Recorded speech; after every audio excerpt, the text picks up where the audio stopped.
ఎందుకు చెప్పిన మాట అనేది చాలామంది అనుకుంటారు ఆడేదో మాట్లాడాలి కాదు. దానికి తెలంగాణలో 42% రిజర్వేషన్కి అవినాభావ సంబంధం ఉంది. నేను ఆ సమావేశాల నుంచి ఎంతో కొంత నా వర్గాలకు ప్రయోజనాన్ని లాక్కరావాలని ప్రయత్నం చేసిన, ఎంతో కొంత లాక్కరావాలని ప్రయత్నం చేసిన. అంతకంటే ముందు తెలంగాణ రాష్ట్రంలో కులగణన జరిగింది. ఈ బంధు దాకా వస్తాయిగా. తీన్మార్ మల్లన్న ఏం చేసిండు,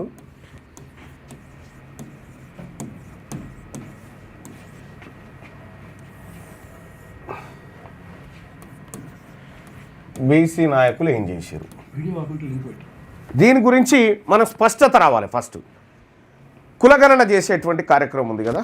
కులగణన చేసే కార్యక్రమంలో మొట్టమొదటగా తెలంగాణ రాష్ట్రంలో కులగణన ప్రారంభిస్తున్నామని 2024 ఫిబ్రవరిలో జీవో తీసుకొచ్చిండు. ఎవరు? ముఖ్యమంత్రి రేవంత్ రెడ్డి గారు జీవో తీసుకొచ్చి కరెక్ట్ ఏడాది నానబెట్టిండు దాన్ని.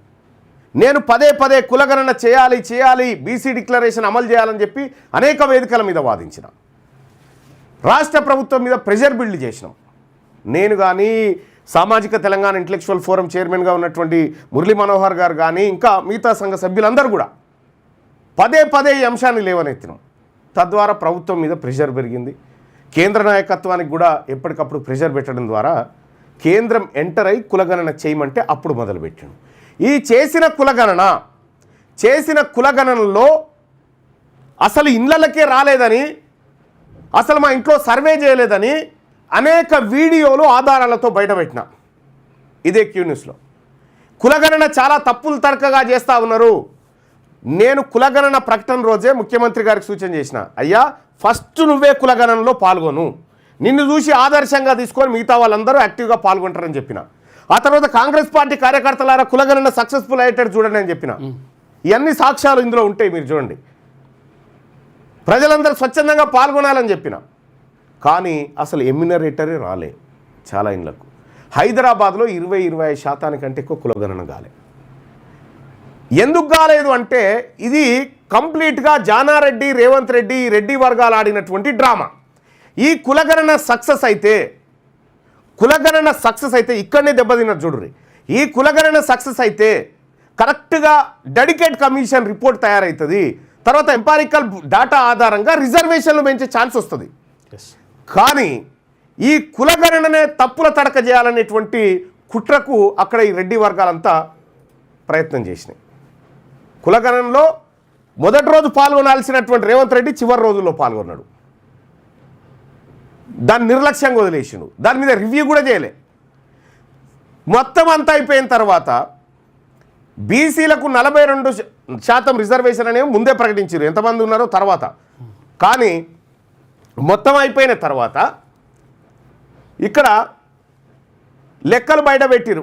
ఉత్తమ్ కుమార్ రెడ్డి గారు చదివిండు లెక్కలు. తెలంగాణ రాష్ట్రంలో బీసీల జనాభా 56.33% అని చెప్పి ప్రకటించిండు. ఏది ఓసీల జనాభా మాత్రం 15.7 చిల్లర ఉందని చెప్పి లెక్కలు చెప్పారు. ఈ దొంగ లెక్కలని నేను అప్పుడే పసిగట్టి చెప్పిన. ఈ దొంగ లెక్కలు తెలంగాణ రాష్ట్ర ప్రభుత్వం సోషియో ఎకనామిక్ అవుట్లుక్లో అదే పుస్తకంలో తెలంగాణ జనాభా 4,22,00,000 మంది ఉన్నారని చెప్తుంది. అదే తెలంగాణ ప్రభుత్వం తెలంగాణ కులగణన చేసి తెలంగాణ జనాభా 3,74,00,000 మంది అని చెప్తుంది. ఈ 50 లక్షల మంది ప్రజలు ఎట్టుపోయిర్రు అని అడిగిన నేను. ఇలా సమాధులు ఎక్కడున్నాయని అడిగిన, వీళ్ళ డెత్ సర్టిఫికెట్లన్నా చూపెట్టరు అని అడిగిన. రాష్ట్ర ప్రభుత్వం నుంచి స్పందన రాలే. అప్పుడు భయపడ్డాడు, వీడు దొరకబట్టిండు లెక్కలు దొరకబట్టిండని. నేను ఆబిడ్ చివరస్తాలో కూడా ఛాలెంజ్ చేస్తా అని చెప్పి కులగణన పత్రాలను ఇదే మార్నింగ్ న్యూస్లో ఈడ దలగబెట్టిన.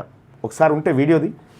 ఇదే కులగణన పత్రాలను రాష్ట్ర ప్రభుత్వం చేసిన మోసపూరిత కుట్రను ఇదే న్యూస్ వేదికగా ఇక్కడే అగ్గిపెట్టి తగలబెట్టడం జరిగింది.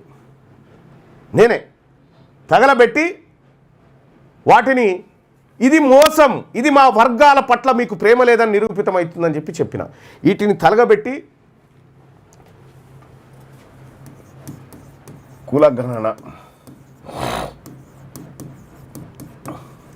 కాల్చివేత. నేను చేసిన కార్యక్రమం కులగణన పత్రాలను కాల్చివేసే కార్యక్రమం చేసిన. వీళ్ళేం చేసారు? బీసీ నాయకులు బొకేలు పట్టుకొని రేవంత్ రెడ్డి దగ్గరికి పోయారు. బొకేలు పట్టుకుని రేవంత్ రెడ్డి దగ్గరికి పాలాభిషేకాలు, సీఎం కాడికి పోయి పూల గుత్తులు ఇచ్చి పోటువలు దిగి ఎంత గొప్ప కార్యక్రమం చేస్తున్నావు అన్నారు. నేను ఎప్పుడైతే తలగబెట్టి ఇది తప్పుల తడక నిరూపించినో అప్పుడు వాళ్ళు మేల్కొని వాటిని చింపేసే కార్యక్రమం చేశారు. వాళ్ళే పోయిరు. నేనేమో దీని తలగబెట్టి ఏం జరుగుతుందో మోసం కుట్రను నేను పసిగట్టే ప్రయత్నంలో ఉంటే వీళ్ళిది. ఇక్కడ కులగణన చేసిన తర్వాత డెడికేట్ కమిషన్ ఉండాల్సిందే అనేటువంటి చర్చ మళ్ళీ లేవనెత్తి డెడికేట్ కమిషన్ లేదు, ఫస్ట్ నీకు బీసీ కమిషన్కే ఇచ్చేసిండు. బీసీ కమిషన్కే చేస్తే ఇది కుదరదు, ఇది నిలబడదు కోర్టులో అని చెప్పి ఆ రోజు కొట్లాడినాం. మొదటి దెబ్బ కులగణన డాటా సేకరణలోనే జరిగింది. ఇక్కడి నుంచి ప్రారంభమైంది. లేకపోతే కాంగ్రెస్ పార్టీకి నాకు పంచాయతీ లేకుండే. నేను ఈ ప్రజలకు అన్యాయం చేస్తూ ఉంది కాంగ్రెస్ పార్టీ అని నిలబడి ఇక్కడ పత్రాలు తగలబడితే రేవంత్ రెడ్డి అనేక సందర్భాల్లో చెప్పిండు. అనేక సందర్భాల్లో ఈ పార్టీ వాళ్ళే ఇబ్బంది పెడతా ఉన్నారు అని చెప్పి మహేష్ కుమార్ గౌడ్ పైన ఒత్తిడి తీసుకొచ్చి నన్ను ఇవాళ సస్పెండ్ చేయబోతా ఉన్నాడు అనేటువంటి మాట నాకు తెలుసు. ఏ రోజు చేయబోతా ఉన్నాడు, ఏం కథ అనేది ఏం చెప్పిండో కూడా తెలుసు. అట్లా రేవంత్ రెడ్డి ఏం చేసిండు, నన్ను పార్టీ నుంచి సస్పెండ్ చేయించాడు. తీన్మార్ వలన పార్టీలో తీసుకున్నటువంటి నిర్ణయాన్ని ఇంప్లిమెంట్ చేయమన్నందుకు సస్పెండ్ అయ్యాడు. ఈ ప్రజల కోసం సస్పెండ్ను నేను స్వీకరిస్తా ఉన్నా, స్వీకరించినా కూడా I don't care your suspension అని చెప్పిన. నేను నా ప్రజల పక్షాన్ని నిలబడతా అని చెప్పిన. పత్రాలను కాల్చివేసిన, నేను చేసిన పని, వీలు చేసుకొచ్చిన పని మళ్ళా మీకు ఇది తెలవాలా, దానికోసం చెప్తా ఉన్నా. కాల్చివేసి శాసన మండలిలో కొట్లాడినా.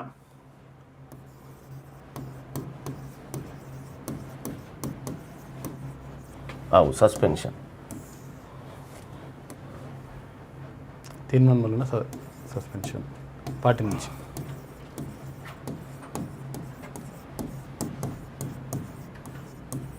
సస్పెన్షన్ పార్టీ నుంచి. నాకు ఇక్కడ సస్పెన్షను, వీళ్ళకేమో సీఎం మర్యాదలు, అపాయింట్మెంట్లు కలుసుడు మర్యాదలు వీళ్ళకివి. నేనిక్కడనేమో మా వర్గాల ప్రజలకు నువ్వు మోసం చేస్తున్నావు రేవంత్ రెడ్డి, నీది ద్రోహమైనటువంటి పార్టీ, నీది ద్రోహమైన నిర్ణయం అని చెప్పి నేను కొట్లాడుతూ ఉంటే వాళ్ళు ఆ పనిలో ఉన్నారు. మీకు కావాలంటే కూడా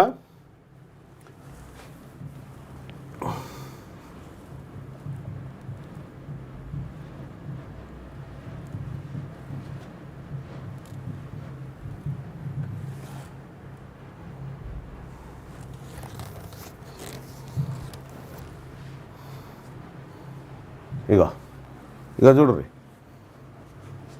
పుష్పగుచ్చాలు ఇచ్చుకున్నారు. మీరు చూడండి, పుష్పగుచ్చాలు ఇచ్చుకున్నారు. అదొకటే కాదు, ఇగో పుష్పగుచ్చాలు ఇచ్చుకున్నారు. వీళ్ళు ఆ పనిలో ఉన్నారు. నేనేమో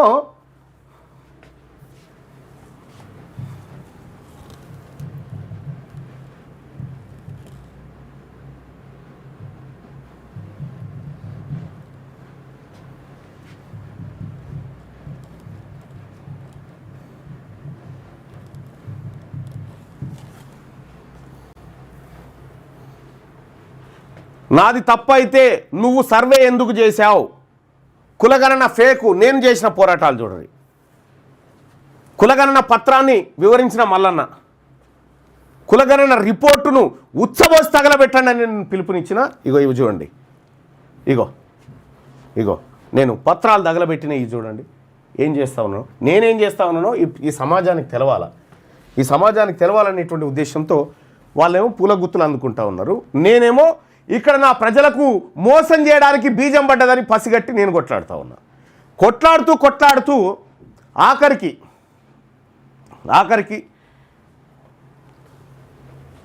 దీని తర్వాత ఏం చేశారు, అసెంబ్లీలో బిల్లు పెట్టిరు. ఏమని? ఆర్డినెన్స్ కాదు, అసెంబ్లీలో ఆర్డినెన్స్ తీసుకొచ్చారు ఫస్ట్. ఆ తర్వాత బిల్.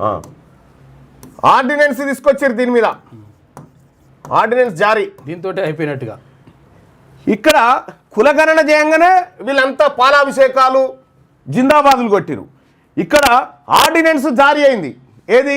బీసీలకు 42% రిజర్వేషన్ల విషయంలో ఆర్డినెన్స్ జారీ చేసిరు. ఆర్డినెన్స్ను గవర్నర్కి పంపగానే మళ్ళా పాలాభిషేకాలు చేసిరు. పాలాభిషేకాలు, బుక్క గులాలు చల్లుకున్నారు. పాలాభిషేకాలు, మాదే విజయం, డాన్సులు ఇవన్నీ చేసిరు. నేనేం చేసిన ఇది మోసం, దీనివల్ల కాదు, దీని ద్వారా రాదు అని చెప్పి బల్ల గుద్ది వాదించిన. ఆ తర్వాత అసెంబ్లీలో బిల్లు పెట్టిరు. అసెంబ్లీలో బిల్లు పెడితే అన్ని పార్టీ నేనేం మాట్లాడినో ఆ అసెంబ్లీలో ఇగో చూడండి, ఆడబెట్టు. మీడియాలో వాళ్ళే, ఎడ్యుకేషన్ డిపార్ట్మెంట్ వాళ్ళే, పాలిటిక్స్ వాళ్ళే, సినిమా వాళ్ళే, ఐపీఎల్ వాళ్ళే, కాంట్రాక్టర్లు వాళ్ళే, ఫార్మా ఇండస్ట్రీ వాళ్ళదే, భారీ పరిశ్రమలు వాళ్ళవే, రియల్ ఎస్టేట్ వాళ్ళవే. మేము ఏడున్నాం సార్. ఇంకా మా బీసీలకు కంట్రోల్ బియ్యం, ఇందిరా మిల్లు, 2000 పింఛన్, ఆరోగ్యశ్రీ కార్డు, సస్తే రైతు బీమా. ఈ రాజ్యాంగం మాకు చెప్తా ఉంది, మిమ్మల్ని పైకి తీసుకొస్తామని చెప్తా ఉన్నది. ఈ బిల్లు ద్వారా పోయి 42% రిజర్వేషన్ వస్తుందా అధ్యక్ష? గుండె మీద చేసుకొని చెప్పమని ఇక్కడ ఉన్న వాళ్ళని. ఇది సాధ్యమయ్యేదేనా? ఎంతవరకు సాధ్యమని చెప్పడం ఒకసారి ఆలోచన చేయండి అధ్యక్ష. ఇది ప్రజలను మభ్యపెట్టడానికి కాకపోతే దేనికోసం అధ్యక్ష? ఇది రాజకీయాల కోసం కాదా? అందుకే ఈ వేదిక నేను చెప్తా ఉన్నా అధ్యక్ష, ఈ వాటాల ద్వారానో ఈ కోటాల ద్వారానో కాదు అధ్యక్ష, ఈ తెలంగాణ రాష్ట్రంలో, ఈ దేశంలో బీసీలు అధికారంలోకి వచ్చినప్పుడే వాళ్ళ బతుకులు మారుతాయని తమ ద్వారా తెలియజేసుకుంటూ. చూసిరా ప్రజలారా, ఆ బిల్లు సందర్భంగా నేను మాట్లాడిన మాటలు మీ గుండెల మీద చేసుకొని చెప్పండి. ఈ బిల్లుతో మాకు 42% రిజర్వేషన్ వస్తుందా? మమ్మల్ని మోసం చేయడానికి, మా ప్రజల్ని మభ్యపెట్టడానికి, మా జీవితాలతో ఆడుకోవడానికి మీరు డ్రామా ఆడుతున్నారని బల్ల గుద్ది చెప్పినది. అది చెప్పి కూడా 6 నెలలు అయితే ఉంది. ఆ మాట మండలిలో బల్ల గుద్ది చెప్పిన మాట. ప్రజలారా, ఆ రోజు నేను చెప్పింది ఈరోజు ఏమన్నా తప్పిందా? ఆ రోజు నేను చెప్పింది ఈరోజు ఏమన్నా తప్పిందా? మీ కామెంట్ రూపంలో తెలియజేయండి. తీన్మార్ మల్లన్న మండల్లో చెప్పింది ఏమన్నా తప్పిందా? ఎంత మోసం, ఎంత దగ, ఎంత కుట్ర. ఈ కుట్రల్ని నేను పసిగడుతున్నా అని, ఆడ కూర్చొని ప్రభుత్వం చేసే మోసాలను పసిగడుతున్నా అని చెప్పి తీన్మార్ మల్లన్నని పార్టీని సస్పెండ్ చేస్తే తీన్మార్ మల్లన్న ఏకాకైతాడు. తీన్మార్ మల్లన్నని ఇక ఫుట్బాల్ ఆడుకోవచ్చు అనుకోండు. నేను ఫుట్బాల్ ఆడడంలో భాగం రాలే, నేనే ఫుట్బాల్ ఆడడానికి వచ్చిన. నేను ఏది చెప్పినా అది కరెక్ట్ అయింది, ఏది కూడా తప్పుడు కాలే. ఇప్పటి వరకు చెప్తా ఉన్నా. రేపేం జరగబోతుందో కూడా చెప్తా కాసేపట్లో. సీఎం లింక్ పెట్టాది, ముగ్గురు పిల్లలు 100% అదే జరిగింది. లింక్ పెట్టు, ఓన్లీ సీఎంది ముగ్గురు పిల్లలు లింక్ ఇక్కడ జరిగింది. అది నేను అసెంబ్లీలో బిల్లు పెడితే నేను గంట సేపు మాట్లాడి బల్ల గుద్ది వాదించి దీని ద్వారా రాదు, ఇది మోసం చేయడము, ఇది రాజకీయాల కోసం అని చెప్పిన ఈడ బిల్లు పాస్ అయింది. ఇక ఈ బిల్లు అయింది. వీళ్ళు ఏం చేసారు? ఈడ బిల్ పాస్ కాగానే మళ్ళీ పాలాభిషేకాలు, ఎగురుడు, దుంకుడు, బుక్కగులాలు,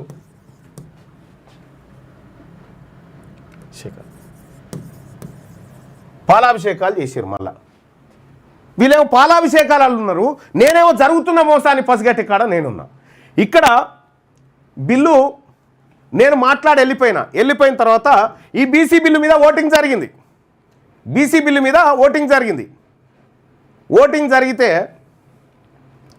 ఓటింగ్ జరిగితే కోదండరామ్ సార్ కలిసి నాకు తెల్లారంగా సభలో, అయ్యో నువ్వు ఇంత కొట్లాడితే బీసీల కోసం బిల్లు పెడితే నువ్వు ఓటింగ్లో పాల్గొనలేదు ఏంది అని అడిగింది నన్ను.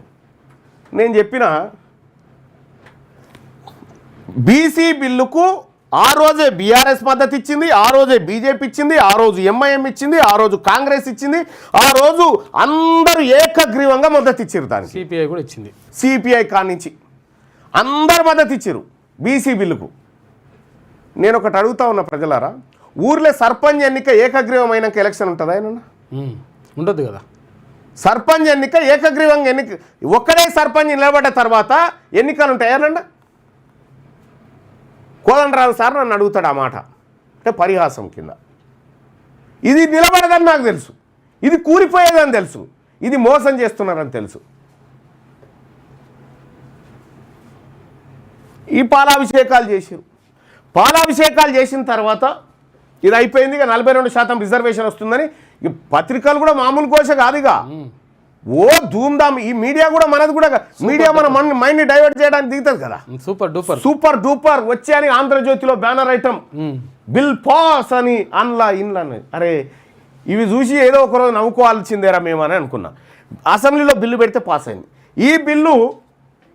ఈ బిల్లు పాస్ అయిన సందర్భంలో ముఖ్యమంత్రి రేవంత్ రెడ్డి ఒక మాట చెప్పిండు. ఏమని?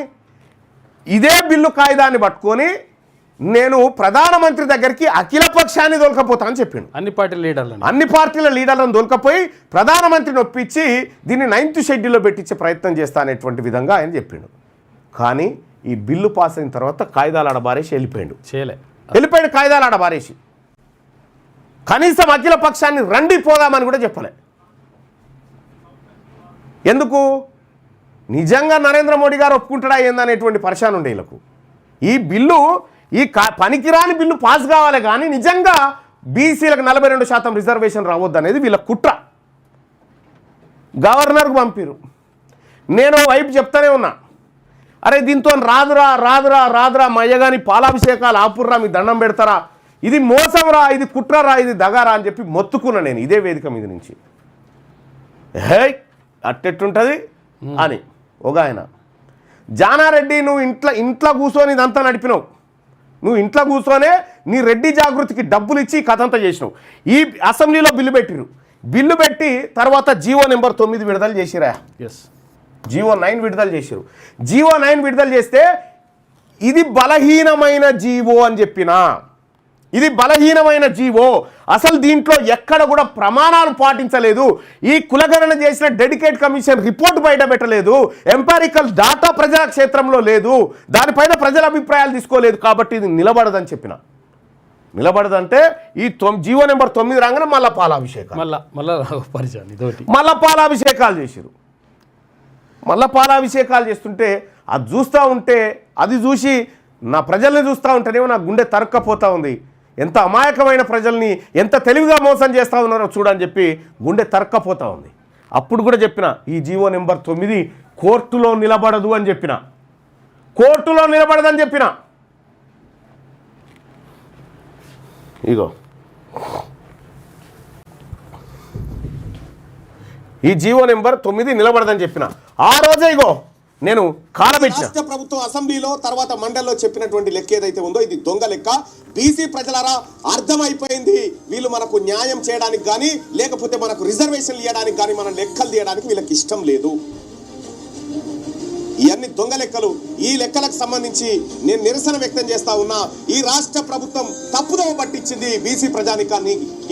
160% మంది ఉన్నటువంటి బీసీలను కేవలం 46% మంది మాత్రమే హిందూ బీసీలు అని చూపించి బీసీల లెక్కను తొక్కిపెట్టి 8% ఉన్నటువంటి వాళ్ళని 15%గా ఉన్నట్టుగా ఓసీల లెక్క చూపించినందుకు నిరసనగా ఈ రాష్ట్ర ప్రభుత్వం చేపట్టినటువంటి దుర్మార్గమైనటువంటి దొంగ సర్వేకు నిరసనగా ఈ పేపర్లను తగలబెడతా ఉన్నా.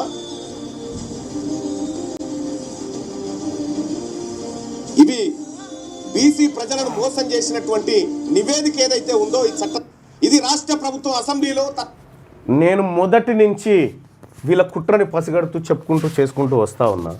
ప్రజలారా నేను లొల్లి పెట్టిన తర్వాత మళ్ళీ సర్వే అని చెప్పింది. ఇక్కడ ఉన్నటువంటి ప్రస్తుతం పిల్లలు చదువుతున్న దానికి ఎంత చూసినా 4,20,00,000 ఉండాల్సినటువంటి జనాభా లెక్కల్లో 40 లక్షల మంది బీసీలను కనుమరుగు చేసి ఇలా బీసీల జీవితాలతోటి బీసీల భవిష్యత్ తోటి ఆటలాడుకుంటూ బీసీలను అవమానపరిచినటువంటి ఈ నివేదిక దొంగ లెక్క. ఇది రాష్ట్ర ప్రభుత్వం అసెంబ్లీలో తర్వాత మండలిలో చెప్పినటువంటి లెక్క ఏదైతే ఉందో ఇది దొంగ లెక్క. ఈ లెక్కలకు సంబంధించి నేను నిరసన వ్యక్తం చేస్తా ఉన్నా.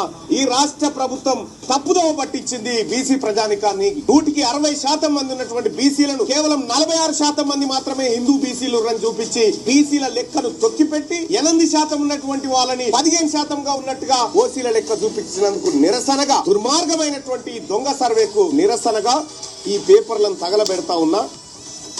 బీసీ ప్రజలను మోసం చేసినటువంటి నివేదిక ఏదైతే ఉందో ఈ చట్టసభలో తగలబెడతా ఉన్నాం ఇవాళ. రాష్ట్ర ప్రభుత్వం మరొకసారి ఎన్యూమరేషన్ చేయించుకోవడానికి లెఫ్ట్ ఓవర్ ఫ్యామిలీస్ కి మళ్ళా కులగణన చేస్తామని మళ్ళా డ్రామా ఆడి మళ్ళా క్లోజ్ చేశారు. సో ప్రజలారా ఇక్కడ నేను క్లియర్గా జీవో నెంబర్ 9 నేను చెప్పిందేమో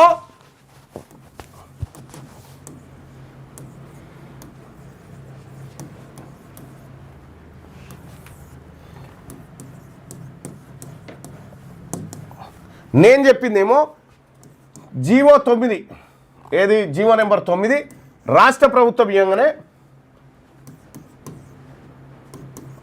జీవో 9 విడుదల చేయగానే వీళ్ళు పాలాభిషేకాలు చేసిరు.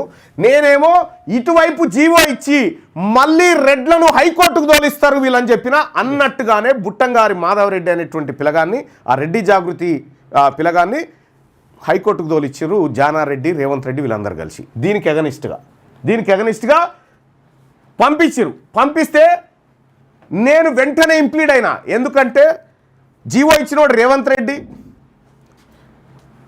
ఈ జీవోకు ఎగనిస్ట్గా కోర్టుకు పోయినటువంటి వ్యక్తి బుట్టంగారి మాధవరెడ్డి, ఆ తర్వాత ఈ జీవో నిలబడాలని వాదించేటాయనేమో సుదర్శన్ రెడ్డి, ఈ జీవో వద్దు అని వాదించేటాయనేమో మయూర్ రెడ్డి, వినటాయన్నేమో జడ్జి గారు ఇంకో రెడ్డి. వీళ్ళేమైనా కుట్ర చేస్తురా అని వెంటనే నేను ఇంప్లీడ్ అయిన దాంట్లో. నేను ఒక్కరిని ఇంప్లీడ్ అయిన తర్వాత 70 మంది ఇంప్లీడ్ అయ్యారు. మళ్ళా 70 మంది ఇంప్లీడ్ అయ్యి ఈ జీవోను హైకోర్టులో 2 రోజుల పాటు జరిగితే హైకోర్టు బయట కూడా చెప్పిన, హైకోర్టులో విచారణ తర్వాత జడ్జిమెంట్ రాకముందుకే బయటకు వచ్చి చెప్పిన ఇది మోసం, దగా, కుట్ర, ఇది నయవంచన, ఇది నిలబడదు, ఇది నిలబడేది కాదు. ముఖ్యమంత్రి రేవంత్ రెడ్డి బేషరతుగా రాజీనామా చేయాలి ఈ తప్పుడు జీవోల ద్వారా మమ్మల్ని మభ్యపెడుతున్నందుకు అని చెప్పిన హైకోర్టు బయట కూడా ఉంటుంది. చూడండి, మీడియాలో నేను మాట్లాడిన మాట. ఏమైంది హైకోర్టులో వీళ్ళు ఇయ్యంగానే ఇక వీళ్ళు వేయాల్సింది ఏంది, మాధవరెడ్డిని మాట్లాడి అది ఊకో అది ఏమంటారు విడ్రా చేసుకుంటే అయిపోతుంది. అది కూడా చెప్తా.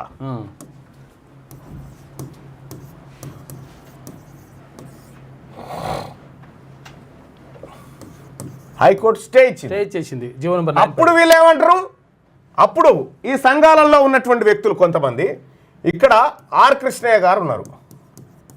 ఆర్ కృష్ణయ్య గారు ఏమంటాడంటే ఖబర్దార్ కాంగ్రెస్ అంటాడు.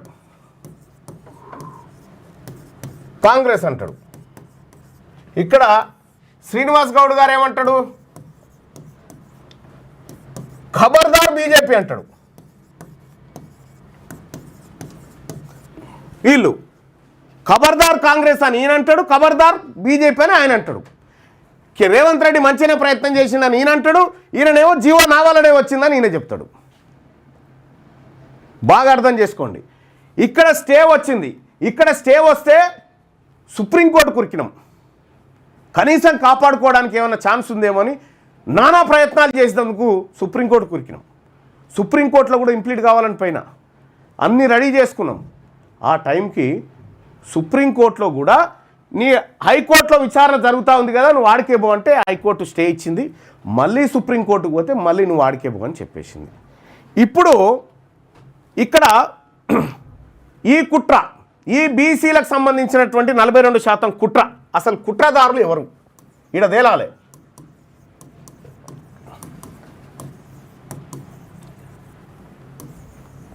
దీంట్లోనేమో ఇక్కడ స్టే ఇవ్వగానే తెలంగాణ రాష్ట్ర బంద్కు పిలుపునిచ్చింది. ఎందుకు ఇచ్చింది తెలంగాణ రాజ్యాధికార పార్టీ? నువ్వు బలహీనమైనటువంటి జీవో ద్వారా, బలహీనమైన బిల్లు ద్వారా నువ్వు ప్రజల్ని మోసం చేస్తున్నావు కాబట్టి కాంగ్రెస్ పార్టీకి, ముఖ్యమంత్రికి వ్యతిరేకంగా మేము బంద్కు పిలుపునిచ్చి బొమ్మలు తలగబెట్టించినాం. రోడ్ల మీద అనేక బొమ్మలు తలగబెట్టించినాం. దానికి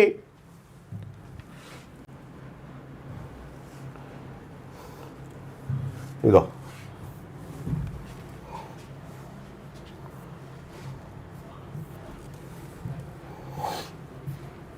అనేకమైనటువంటి బొమ్మలు తరగబెట్టించి ఎక్కడికక్కడ ఆందోళనలు చేసింది తెలంగాణ రాజ్యాధికార పార్టీ. మా కార్యకర్తలంతా ఎక్కడికక్కడ ఆందోళనలు చేసి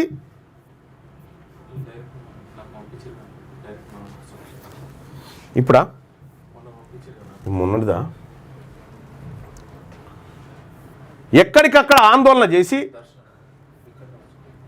ఎక్కడ ఎక్కడికక్కడ ఆందోళన చేసి మేమేమో బొమ్మలు తలగబెట్టి ఇగో నిరసనలు వ్యక్తం చేసి ఎక్కడికక్కడ రోడ్ల మీద మా కార్యకర్తలు మేమందరం కూర్చొని ఇగో అరెస్ట్ చేసి పోలీస్ స్టేషన్లలో పడితే ఇగో మా ప్రజలంతా రోడ్డు మీదకి ఎక్కి కార్యకర్తలంతా రేవంత్ రెడ్డి దిష్టి బొమ్మలు తలగబెట్టి ఎక్కడికక్కడ మేము నిరసన చేసినాం. ఎందుకు? బలహీనమైనటువంటి జీవో ద్వారా మమ్మల్ని మోసం చేస్తుంది కాంగ్రెస్ పార్టీ ప్రభుత్వం, మమ్మల్ని మోసం చేస్తుందని చెప్పి మేము క్లియర్గా రోడ్డు ఎక్కినాం. మీ వ్యాపారం అభివృద్ధి కావాలని కోరుకుంటున్నారా? అయితే వెంటనే క్యూనస్ని సంప్రదించండి. Schools, colleges, banks, shops, office promotions, land promotions, political promotions, restaurant promotions, hospital promotions, పుట్టినరోజు వేడుకలు, శుభకార్యాలు, వ్యాపారాలు ఏవైనా, సందర్భం ఏదైనా ఇప్పుడే క్యూనస్ ద్వారా తెలియజేయండి. మీ వ్యాపారాన్ని అభివృద్ధి చేసుకోండి.